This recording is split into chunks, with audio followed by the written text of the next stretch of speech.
Llegando a jugar en transición, se ha convertido en uno de los puntos más fáciles para anotar en el baloncesto actual y moderno. Y es que ahora ya, si se puede seguir atacando tras ese rebote defensivo, es preferible a parar y empezar a jugar.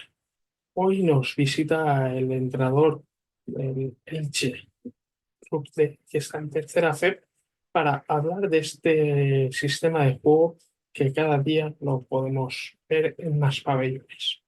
Escuchar una palabra que para mí y a partir de ahora para todos va a ser muy importante.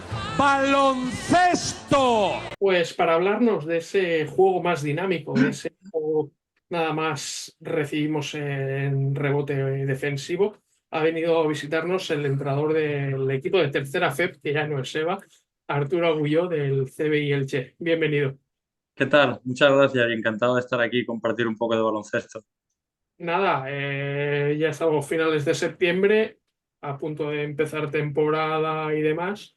Cuéntanos un poco cómo se plantea el proyecto del Elche, porque el año pasado con la fusión de los dos clubes de la ciudad disteis ese paso importante para estar ahí y yo este año en mis quinielas os coloco como uno de los favoritos, aunque el grupo sur de la Comunidad Valenciana este año tela. Bueno, yo creo que hemos dado un paso más en cuanto a club, en cuanto a estructura, sobre todo en cuanto a intentar profesionalizar un poco más el club, sobre todo lo que es la academia, que hemos pasado de tener 8 jugadores a este año tener más de 30. Y luego un poco con el EVA es un poco la misma línea, ¿no? Quizás ha sido un verano convulso, ha habido jugadores que ha sido complicado renovar porque han ido a ligas superiores, y luego hemos intentado cambiar alguna pieza y tal. Y bueno, siempre con nuestras limitaciones y teniendo claro nuestro proyecto, hemos hecho un equipo que yo creo que es muy atractivo. Y sí que es verdad que este año el Grupo Sur se ha puesto fuerte. Yo creo que este año ha aumentado un poco el nivel medio de la liga con proyectos como Ontinyent o como Alginet, sin dejarnos la Sueca, Benidorm, que es un nivel medio muy alto. Creo que no hay ningún favorito claro, pero creo que hay muchos equipos que pueden estar en esa parte alta de la tabla. Sí, imagino que sin Gandía y sin Archena, esa clase media tiene que dar ese pasito adelante que lo va a complicar todo más. Claro, sí que es verdad que este año yo lo que noto sobre todo es que hay 6 7 equipos que tienen la figura de un interior grande, que eso, por ejemplo, el año pasado solo pasaban 4 equipos, este año aparecen mal equipo, y luego sí que es verdad que la gente no está en Gandía y Archena, que eran 2 equipos que estaban muy por encima del resto de equipos, y se vio en la clasificación como una derrota cada una, pero bueno, hay equipos que se han reforzado muy bien. Por ejemplo, Sueca el otro día ficha un pivot que está muy bien. Alginet muy bien, incluso con renovaciones de jugadores de plata, Ontinyent también, que se ha reforzado muy bien. Entonces, bueno, y Benidorm también, ahí hay muchos equipos que va a estar chulo la liga. Sí, bueno, yo quería aprovechar porque eres profesor además de los cursos de entrenador de la Comunidad Valenciana, de la Federación de la Comunidad Valenciana, un poquito para hablar de esta temática como es la transición. Si veíamos partidos de los años 90, el base cogía el balón al suelo y a jugar sistema. Cada vez eso es menos y cada vez se juega menos 5 por 5.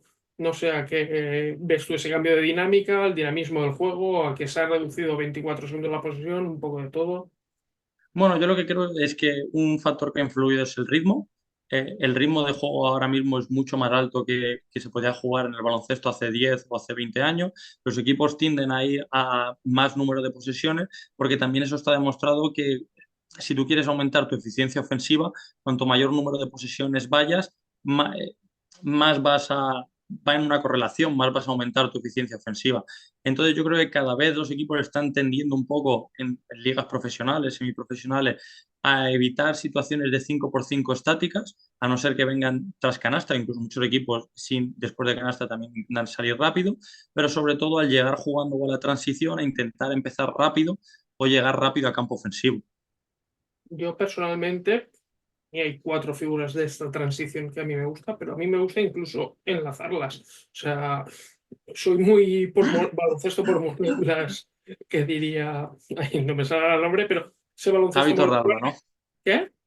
Lo diría Javi Torralba, ¿no? Correcto, no me salía el nombre, que lo diría Javi Torralba. Y en base a eso, a mí la primera opción que me gusta es que el 4 o el 5 corran, se metan bajo del aro, darle el balón si puede acabar que acabe y si no, a partir de ahí generar cortes. Claro, yo creo que lo primero, yo por ejemplo, en mi idea de juego siempre intento transmitir que lo más importante es llegar rápido al campo ofensivo, los primeros 6-7 segundos, e intentar meter canasta lo antes posible. Si no, al final la utilización de las calles nos va a llevar a ese llegar jugando, ¿no? Que para mí es diferente a lo que sería una transición, que para mí una transición ya es un movimiento semiestructurado que puede ser cíclico o no cíclico. Pero en esa situación de llegar rápido al campo ofensivo podemos hablar de situaciones de 4-1, interior lado contrario, interior lado fuerte, o incluso situaciones de 5 abiertos con el interior en el centro, en la cabecera. A partir de ahí, es un poco lo que tú decías, ese juego, cuando termina el contraataque, ¿qué es lo que va? ¿No? Un poco ese juego por moléculas de 3 contra 3, de llegar jugando con un pick and roll en transición, de llegar jugando con un pase para jugar un flare o de llegar jugando con pase y mano a mano. Todas estas situaciones que involucran a 3 jugadores es lo que para mí llamamos el llegar jugando, ¿no? Que eso sí que es verdad que una vez que no has conseguido nada, tiene que derivar a darle continuidad al juego.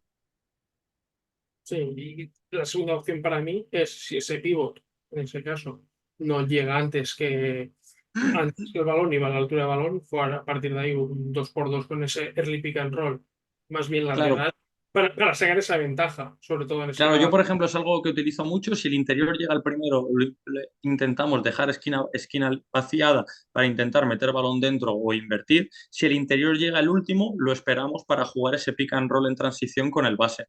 Que muchas veces yo por norma siempre indico que hay que jugar con pick repick, porque la mayoría de bloqueos cuando pasan los 7 metros ya intentan ir por detrás. Entonces para meterles automatismo. Ujú. Incluso otra de las opciones y otra de las variantes sería esperar y jugar ese trailer.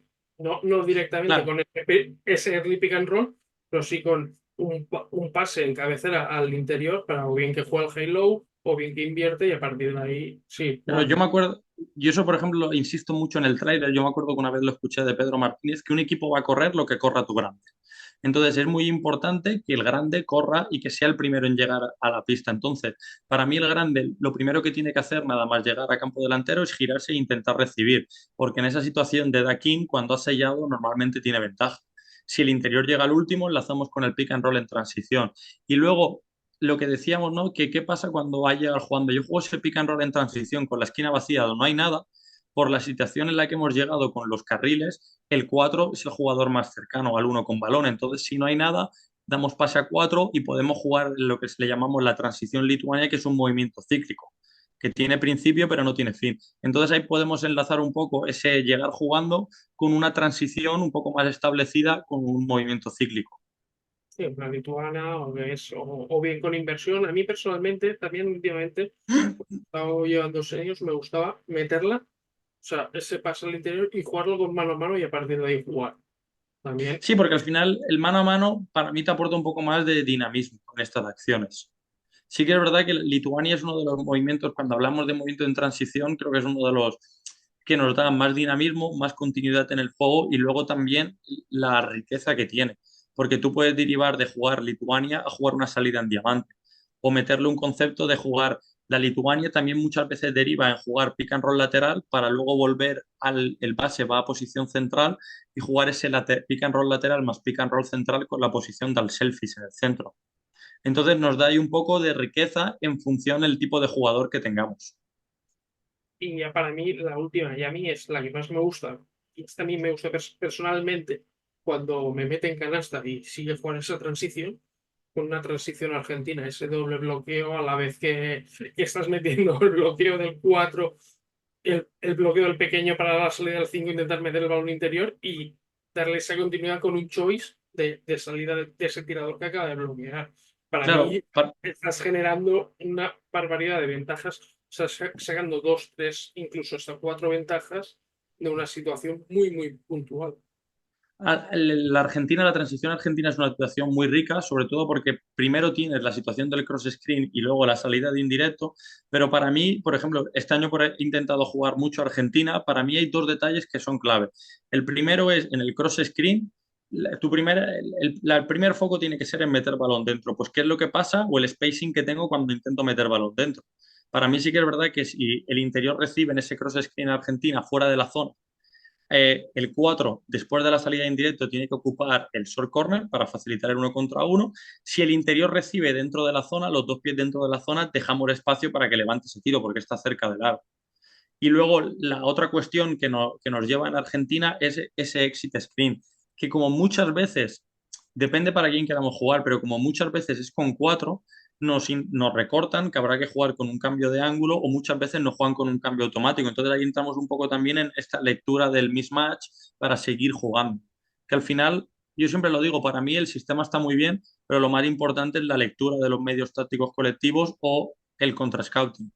Sí, no, yo por ejemplo, ya te digo, a mí personalmente es una manía, me gusta ese primer cross screen, jugarlo con el 2 sobre el 5 para sacar, para provocar ese mismatch y que ese 2 aprovechen y salir a tirar con un bloqueo del 4 que está ya cayendo si no recibe el 5.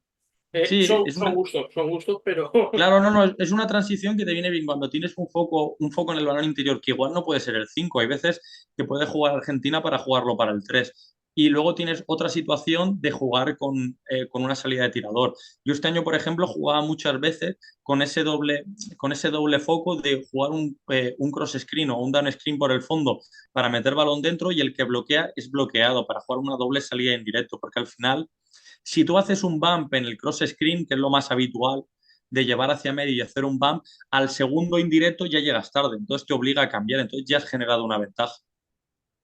por eso decía que al final yo, el jugar ese primer bloqueo, el que el bloqueador sea el pequeño o el tirador, más que todo para despistar metiendo el foco en el interior. Arturo, está siendo un placer, ya sabes que todos los entrenadores que pasan tienen que dejar ese consejo a esa gente joven que está empezando. Tú, al ser profesor, también estás con esa gente que está empezando, que está perfeccionándose. ¿Qué consejo le darías a ese chaval joven de 17, 18 años que está dando sus primeros pasos como entrenador? Bueno, lo primero es que creo que no se guíe o se deje llevar por lo que digan, si puede ser buen entrenador o malo en aquel momento, porque eso a todos nos ha pasado. Lo segundo es que se forme, que creo que hay herramientas al alcance de todos y gratuitas para poder formarse. Y luego lo tercero, algo que siempre está en mi cabeza y que se lo digo a mucha gente y yo lo he vivido, es salir de la zona de confort. Cuando veamos que estamos a gusto en un sitio, que estamos en esa zona de confort, hay que salir y el salir muchas veces nos va a aportar ese crecimiento como entrenador que necesitamos. Creo que Pues ese estar constantemente saliendo de la zona de confort es lo más enriquecedor. sí, no, ya dedicaremos otro capítulo de tu aventura en África, que yo que sigo bastante el baloncesto africano, ya habrá otro capítulo para eso, porque al final eh, es otro básquet y el salir de la zona de confort. Arturo, ha sido un auténtico placer. Ya sabes Muchas que gracias. cuando pases por Giria, que sé que vienes esta pretemporada, tenemos ese cafelito pendiente. Ya Y, sabes que el café es más que hecho ahí antes del partido. Y nada, y sabes que siempre es tu casa y tiene las puertas abiertas. Muchas gracias, un placer.